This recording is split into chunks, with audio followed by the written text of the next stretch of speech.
Ya Allah, ya Tuhanku, Kau temukanlah aku dengan seorang suami yang bertanggungjawab.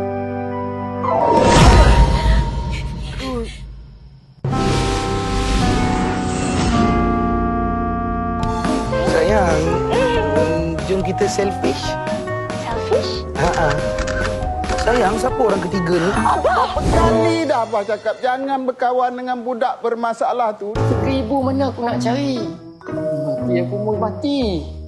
Abah sendiri yang akan cari calon suami anak-anak Abah. Habis tak payah macam bercinta dulu, macam kenal dulu ke? Kita cuba cari jalan supaya kau mati tu senang sikit lah. Satu kampung ni cakap pasal mus tu. Takkan adik suka dengan orang macam tu?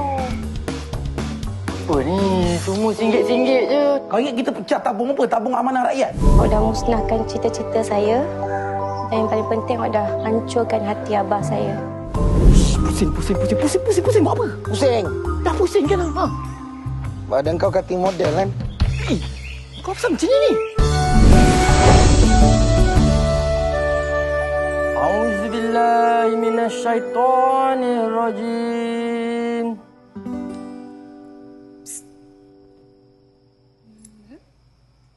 Sadaqallahul